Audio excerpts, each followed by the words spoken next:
Good morning बच्चों, कैसे हैं आप सब। आज के इस वीडियो में हम बात करेंगे about the combination of capacitor. इसके पहले वीडियो में हमने पैरेलल प्लेट कैपेसिटर का जो कैपेसिटेंस होता है उसको कैलकुलेट किया।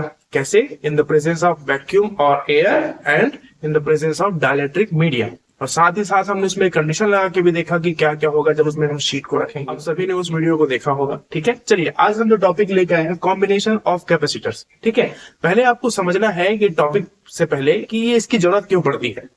कॉम्बिनेशन ऑफ कैपेसिटर जो है वो इसलिए रिक्वायर्ड है बच्चों, क्योंकि कभी कभी कुछ एक्सपेरिमेंट करते समय ऐसा होता है कि जितना डिफरेंट वैल्यू का कैपेसिटेंस या कैपेसिटर हमको चाहिए रहता है वो हमको नहीं मिल पाता। ठीक है, या ऐसा होता है कि हमारे पास उस टाइम वो अवेलेबल नहीं होता।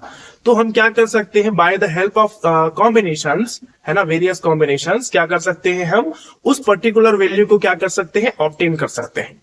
इसके लिए कॉम्बिनेशन ऑफ कैपेसिटर को आपको पढ़ाया जाता है। ठीक है, तो चलिए शुरू करते हैं। ठीक है, कॉम्बिनेशन ऑफ कैपेसिटर जो है वो दो प्रकार के होंगे। पहला होगा series combination and second one is the parallel combination. तो पहले बात करते हैं किसका, सीरीज कॉम्बिनेशन का। सीरीज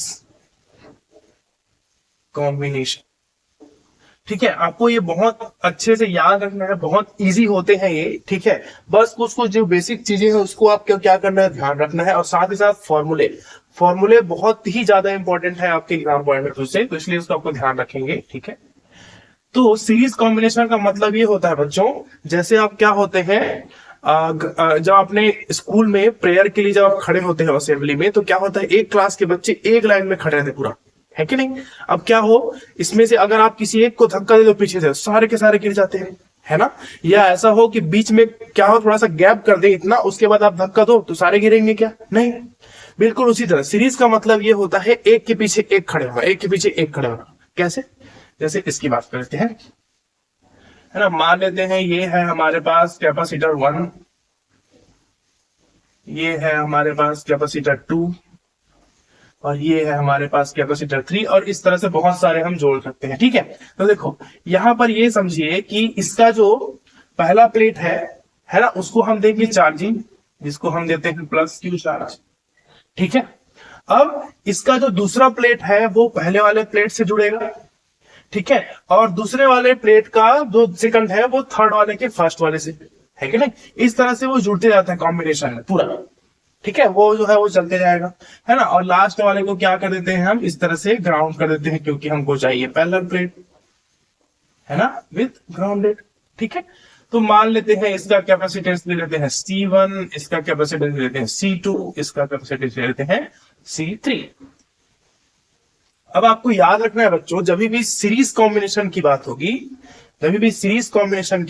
आपको ध्यान रखना है कि ये जो चार्ज है वो यहां पर और यहां पर क्या होगा, सेम होगा, क्योंकि चार्ज जो है वो एक ही लाइन में जा रहा है, वो डिवाइड नहीं हो रहा है। ठीक है, तो चार्ज जो है वो क्या रहेगा, कांस्टेंट। ठीक है, तो इन सीरीज कॉम्बिनेशन चार्ज जो है वो क्या रहता है,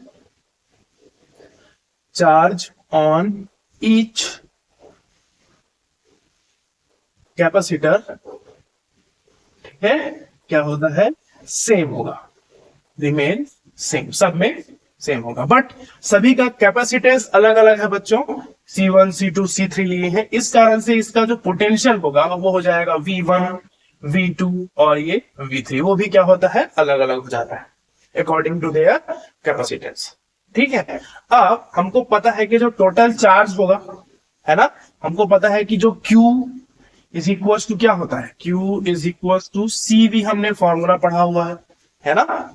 ठीक है, तो यहां से अगर हम Q का वैल्यू निकालेंगे, यहां से देखेंगे तो अगर मैं Q1 निकालूंगा, Q2 निकालूंगा और Q3 निकालूंगा तो क्या होगा, C1 भी, है ना।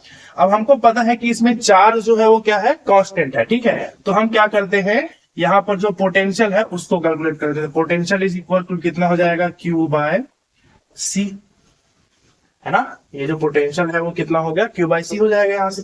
अब आप खुद सोच के देखिए, यहाँ पर जो पोटेंशियल हमने बैटरी के थ्रू या सेल के थ्रू उस पर लगाया रहा होगा वो V1, V2, V3 के फॉर्म में क्या हो जाएगा, डिस्ट्रीब्यूट हो गया। तो हम लिखेंगे यहाँ पर नेट पोटेंशियल, नेट पोटेंशियल।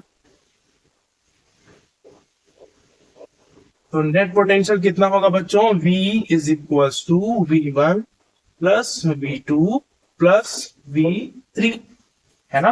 अब यहाँ पर हम पहले बात कर लेते हैं कि ये V1 V2 V3 क्या होगा। तो अगर हम V1 निकालेंगे तो देखो Q तो सभी में सेम है, तो ये हो जाएगा Q अपॉन C1 हो जाएगा। वैसे ही V2 निकालेंगे तो Q अपॉन C2 हो जाएगा, और अगर V3 निकालते हैं तो ये हो जाएगा Q बाय C3। यहाँ पर 3 है ना, ठीक है। इस तरह से बस वैल्यू पुट करना है। तो यहाँ पर V की जगह क्या रखेंगे, Q बाय C, ये हमने रख दिया Q बाय C, ठीक है। V1 की जगह क्या रखेंगे, Q by C1 plus Q by C2 plus Q by C3, क्या लिख रहा है ये ऐसा, ठीक है। आप क्या करेंगे, सभी में से Q कॉमन निकाल के काट देंगे। तो ये Q by C is equals to, Q को कॉमन निकाल लीजिए, 1 by C1 plus 1 by C2 plus 1 by C3, है ना। तो ये Q से ये Q क्या हो जाएगा, कैंसर। तो हमको फॉर्मूला कितना मिला बच्चों, यहाँ पर कितना बचेगा 1। तो 1 by C is equals to 1 by C1 plus 1 by C2 plus 1 by C3, ठीक है। नोट कीजिए इसको, देखते हैं ये हो गया, कितना मिला हमको 1 by C is equals to 1 by C1 plus 1 by C2 plus 1 by C3, ये हमको मिला यहां से, ठीक है।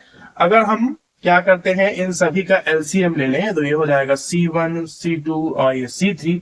यहां पर सॉल्व करेंगे तो हो जाएगा C2 C3 प्लस ये C2 है तो इसमें हो जाएगा C1 C3 प्लस ये आपका आ जाएगा, आपका कितना 3 है तो C1 C2। इस तरह से बनेगा क्या, 1 बाय C का वैल्यू। और हमको क्या है चाहिए, नेट कैपेसिटेंस चाहिए, तो हम यहाँ पे लिखेंगे C।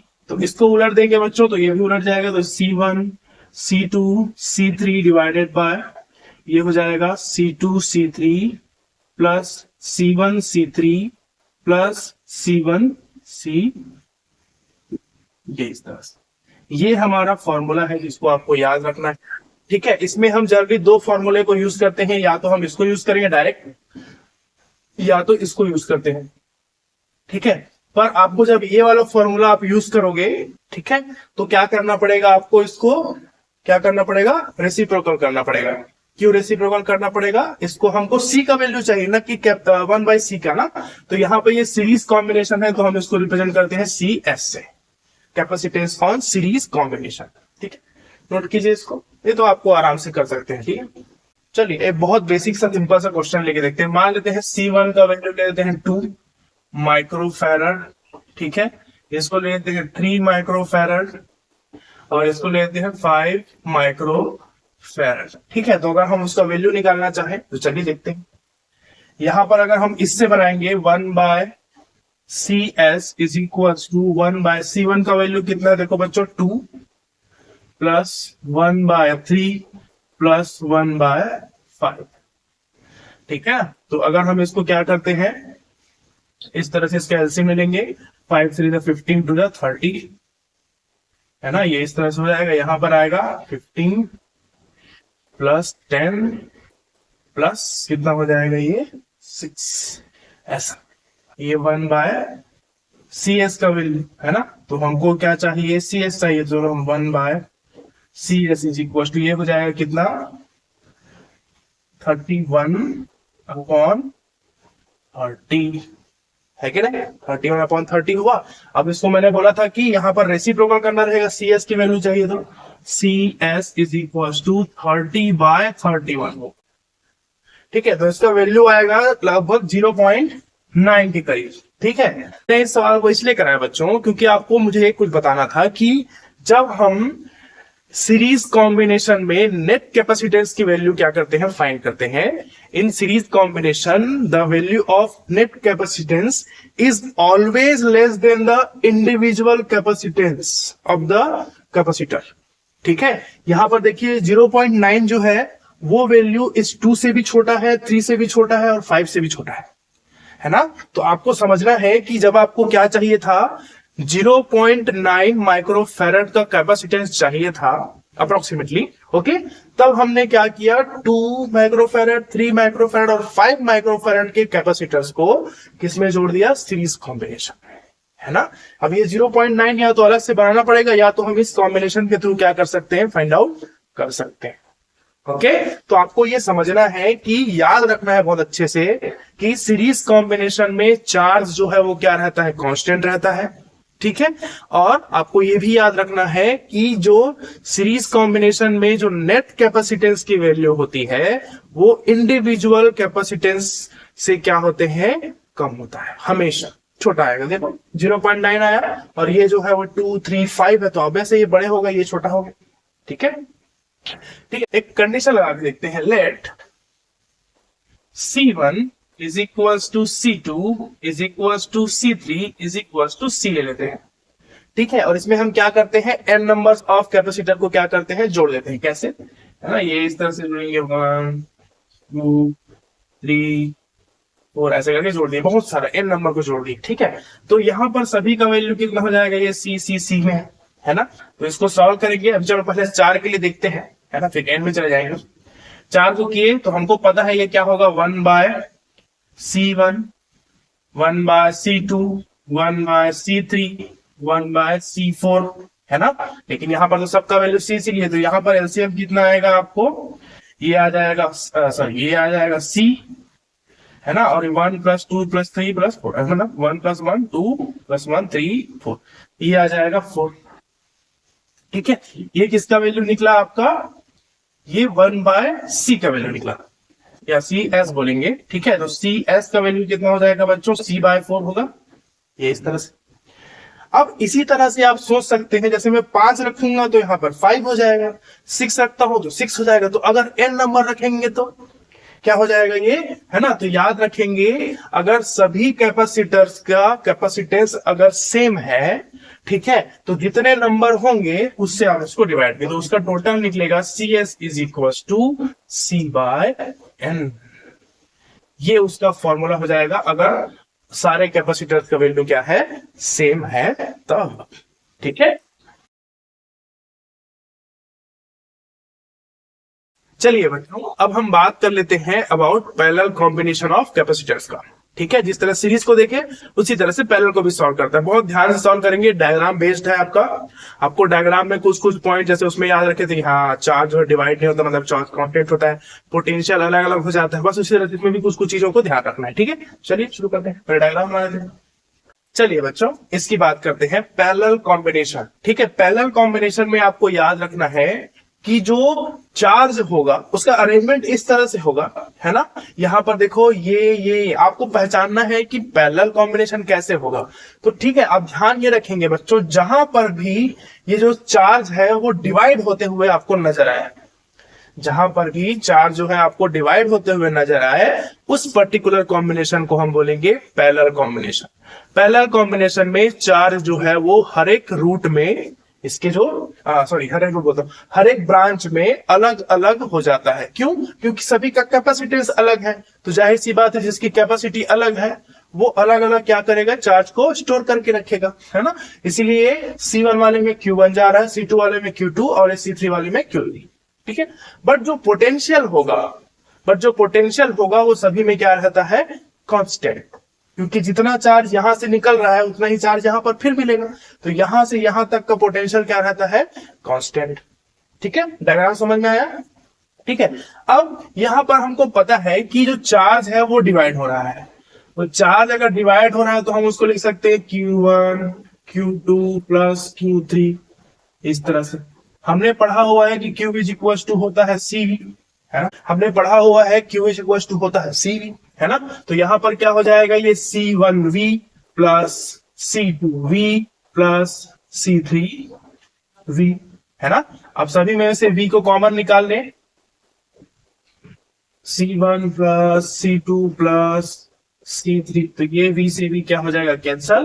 तो पैरेलल कॉम्बिनेशन का जो नेट कैपेसिटेंस होता है वो होता है C1 + C2 + C3, ये इसका फॉर्मूला हो गया, तो ज्यादा आसान है कि नहीं। अब यहां पर ये समझना है बच्चों कि इसको आपको देख के आप अंदाजा लगा सकते हो। जैसे मैंने इसके पहले एग्जांपल दिया था 2 माइक्रोफैरड, 3 माइक्रोफैरड और 5 माइक्रोफैरड। उसमें जो है वो सीरीज वाले में क्या होता था, इंडिविजुअल से छोटा आता था क्या, उसका total capacitance, net capacitance. But यहां पर जो नेट कैपेसिटेंस है वो इंडिविजुअल से क्या होगा, हर बार बड़ा होगा।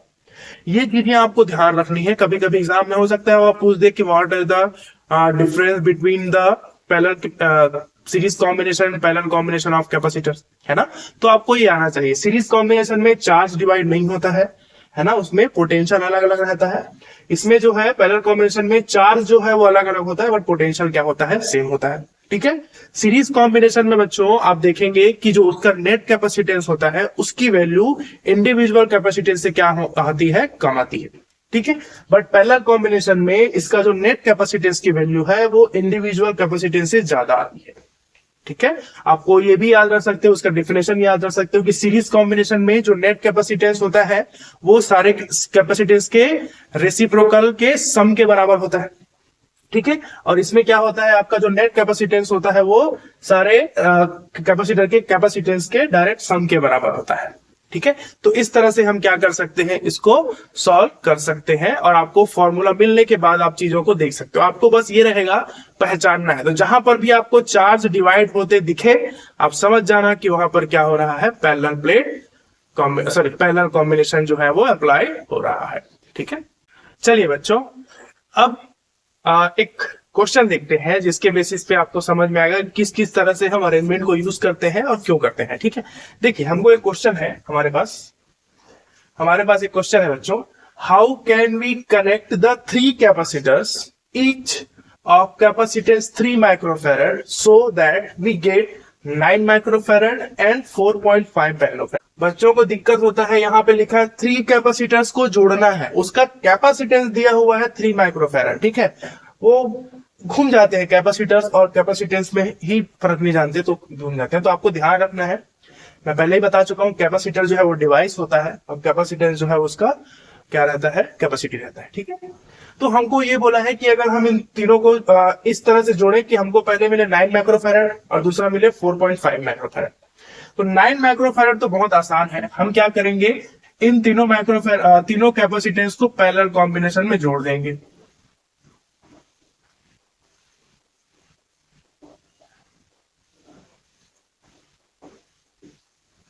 ये इस तरह से इसको ग्राउंड कर देंगे, है ना। ये पहला डायग्राम हो जाएगा हमारे पास। इसको दे देंगे चार्ज क्यू, है ना। तो हमको पता है ये कितना है, 3, ये 3, ये 3 माइक्रोफैरड। ठीक है। ये 3, ये भी 3, है ना। तो हमको जो है नेट कैपेसिटेंस चाहिए कितना, 9। तो हम लिखेंगे C इज इक्वल टू, ये पैरेलल में होता है, CP is equal to C1 plus C2 plus C3, है ना। तो यहाँ पर C1 का वैल्यू 3 प्लस 3 प्लस 3, तो ये कितना हो जाएगा आपका 9 माइक्रोफैरड। ठीक है। ये तो आसान था बहुत। इसको देखते हैं, 4.5 माइक्रोफैरड लाना है। ठीक है। तो अगर हम क्या करते हैं, इन तीनों को क्या करते हैं, सीरीज में जोड़ते हैं, है ना। सीरीज में तो 1/C1 प्लस 1/C1 होगा, 1/C1 plus 1/C2 plus 1/C3, 1/3 plus 1/3 plus 1/3। ठीक है। तो आंसर तो 1 आ जाएगा उसका, है ना। ठीक है। तो हमको लाना है 4.5। तो क्या करेंगे, इसमें से 2 को क्या करेंगे, सीरीज में जोड़ेंगे। ठीक है। 2 को क्या करेंगे, सीरीज में, और 1 को उसके साथ कैसे लगाएंगे, पैरेलल। ठीक है। करके देखें, है ना, कुछ इस तरह से।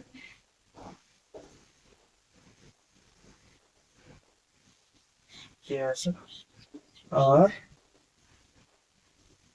ये इस तरह से कॉम्बिनेशन बनेगा इसका, है ना। इधर से चार्ज देंगे, उधर से निकल जाएगा। अब देखो, ये दोनों जो है वो सीरीज में है। फॉर्मूला आएंगे 1/C is equal to 1/C1 plus 1/C2। तो यहां पर रखेंगे 1/3 प्लस 1/3, एलसीएम आ जाएगा 3 और ऊपर हो जाएगा 2, है ना। तो हमको जब C का वैल्यू निकलेगा बच्चों, तो ये हो जाएगा 3/2 हो जाएगा, है ना। ये 3/2 हो गया। ये किसका वैल्यू हो गया, CS का, और हमको पता है कि इसके साथ ये पैरेलल है। कैसे पता चला? यहां से चार्ज देंगे तो उसको दो रास्ते मिलेंगे, आधा इधर जाएगा आधा इधर जाएगा, अकॉर्डिंग टू देयर कैपेसिटेंस, है ना। सारे के सारे जो है वो डिवाइड हो जाएंगे सारे चार्ज, ठीक है। तो चार्ज डिवाइड होगा तो क्या होगा? Parallel combination. तो आपको ये समझना है कि ये आ गया 3.3/2, ठीक है। अब अगर हम बात करेंगे नेट का, ठीक है, तो टोटल निकालना है तो CP में निकलेगा वो। तो ये देखो, ये 3/2 यहां पर है, इसका वैल्यू 3/2 और प्लस इसका वैल्यू कितना है? 3, ठीक है। तो आप इसको सॉल्व करोगे तो 3 2 हो जाएगा 6, 6 प्लस 3 हो जाएगा 9, और 9/2 ये आ जाएगा 9/2, that is equal to 4.5 microfarad. ये इस तरह से आ जाएगा, है कि नहीं? ठीक है। तो इस तरह से हम क्या कर सकते हैं? क्वेश्चंस को सॉल्व कर सकते हैं। बस आपको थोड़ा सा दिमाग लगाना पड़ेगा, नोट कीजिए। चलिए बच्चों, अगला क्वेश्चन की तरफ चलते हैं। यहां पर मैंने 3 सिंपल अरेंजमेंट लिए, बहुत ही सिंपल क्वेश्चन से आपसे शुरू कर रहे हैं कि आपको चीजें समझ में आए बेसिक लेवल की, ठीक है। Find net capacitance between A and B. ये रहा ए, ये रहा बी, इसके बीच में आपको नेट कैपेसिटेंस निकालना है। तो आप इसको देख के आंसर बता सकते हो ना। ये जो है वो 2 माइक्रोफैराड, फिर ये 2 माइक्रोफैराड और ये 2 माइक्रोफैराड कैसे हो गया? पैरेलल कॉम्बिनेशन, क्योंकि यहाँ पर चार्ज जो है डिवाइड हो जाएगा। फिर यहाँ पर आपको एक और माइक्रो वो दिख रहा है, कैपेसिटेंस दिख रहा है, ठीक है। तो ये दोनों तो सीरीज में हो गए, उसके साथ ये जो है वो कैसे लगा हुआ है बीच में? ये आपस में एक दूसरे से कैसे है? पैरेलल, ठीक है। तो पहले जो पैरेलल वाला है उसको सॉल्व कर लेते हैं। तो यहाँ पर जो CP आएगा वो कितना आएगा? C1 plus C2। तो ये 2 + 2 कितना हो जाएगा? That is equal to 4। इसका वैल्यू हो गया 4। अब ये जो है वो एक, यहाँ पर का रिजल्टेंट 2 और यहाँ पर का 3 है ना, ऐसे लगे हुए। तो हम निकालेंगे CS, ठीक है। तो यहाँ पे 3 है, तो मैंने बताया था आपको formula C1 C2 C3 divided by C1 C2 C3 plus C1 C3 plus C1 C2, ये ऐसा, ठीक है। ऐसे होता है ना। तो अब इसका वैल्यू रख देते हैं, है ना, सभी का। देखो C1 कितना दिया हुआ है? 2 4 और ये 2, तो 2 × 4 × 2, यहां पर रखेंगे 2 और 3। 2 और 3 कौन है? 4 × 2, तो 8 प्लस पहला ये फर्स्ट और 3, तो ये हो जाएगा 4, और लास्ट वाला जो है वो क्या है आपका? C1 C2, तो ये हो जाएगा 8, ठीक है। तो 4 4 16, ये हो जाएगा, ये आ जाएगा इस तरह से 20, ठीक है। तो इसका वैल्यू जो है वो कितना निकलेगा? CS is equal to 16/20 microfarad, ठीक है। तो ये जो है लगभग आएगा 0.8, है ना, 0.8 माइक्रोफैराड के पास आएगी, ठीक है। आसान था ना। ये जो है वो, ये दोनों आपस में पैरेलल हैं, उनको पहले सॉल्व कर लिए, फिर ये सभी सीरीज में हो गए, सॉल्व कर लिए, ठीक है। अब हमको पूछा है A और B के बीच में क्या करना है? हमको निकालना है क्या? नेट कैपेसिटेंस, ठीक है। इस वाले में देखो, तो इसको आप देखो, ये यहां से अगर चार्ज आएगा तो ऐसे सभी में जाएगा, मतलब चार्ज कांस्टेंट है, मतलब ये सभी किस में है? सीरीज में है। तो हम पहले CS निकाल लेते हैं इसके साथ, है ना, ठीक है। तो CS कैसे निकलेगा बच्चों? अभी बताया था 3 है, तो 3 के लिए क्या लिखते हैं? C1 C2 C3 divided by C2 C3 plus C1 C3 plus C1 C2। तो यहां पर तो सभी 2 2 है, तो 2 to the 4 to the ये हो जाएगा 8। ये भी क्या हो जाएगा? 2 to the 4 प्लस 4 प्लस 4, ठीक है। तो ये हो जाएगा 8/12। इसका वैल्यू आया कितना? CS का आया 8/12। अब इसके साथ ये पैरेलल में है, इस वाले के साथ ये कैसे है? पैरेलल में, क्योंकि यहां से A से अगर हम देना स्टार्ट करेंगे 2 भाग में डिवाइड होगा, आधा इधर जाएगा और कुछ पोर्शन इधर जाएगा, है ना। तो ये जो है आपका C नेट जो निकलेगा, C net is equal to क्या हो जाएगा? पैरेलल, ठीक है। तो किसके साथ पैरेलल होगा? इसके साथ 8/12 प्लस 2। सॉल्व करेंगे, 12 2 जा 24, 24 प्लस 8 32, 32 बाय कितना हो जाएगा? 12। ये तो ये आप सॉल्व करोगे तो आपको आंसर मिल जाएगा माइक्रो फैराड, है ना। इसको तो आप निकाल सकते हैं। ये वाला जो अरेंजमेंट है बच्चों, ये थोड़ा सा चैलेंजिंग हो जाता है जब आप इसको पहली बार सॉल्व करते हैं, इसमें समझ में नहीं आता। तो जब भी आपको इस तरह का अरेंजमेंट दिखेगा, समझ लेना कि ये तीनों जो 2 माइक्रोफैराड के जो क्या लगे हुए हैं, कैपेसिटर्स लगे हुए हैं, वो सभी के सभी कैसे होंगे, पैरेलल। ठीक है, तो अगर हम पैरेलल की बात करेंगे तो ये हो जाएगा C1 plus C2 plus C3, 2 plus 2 plus 2 that is equal to 6 micro. ठीक है, ये क्वेश्चन थोड़ा सा चैलेंजिंग हो सकता है आपके लिए, बाकी बहुत ही इजी है। ठीक है, आपको ये चीजें समझ में आई हो। सीरीज कॉम्बिनेशन, पैरेलल कॉम्बिनेशन के क्वेश्चन आपको एग्जाम पॉइंट ऑफ व्यू से वही करने हैं, और आपके जो भी कॉम्पिटिटिव एग्जाम जो आप तैयारी करते हैं, चाहे वो नीट के लिए हो, जेईई के लिए हो, बहुत ही इंपॉर्टेंट हो जाते हैं। ठीक है, तो बहुत अच्छे से पढ़िए टॉपिक्स को। ठीक है, थैंक यू।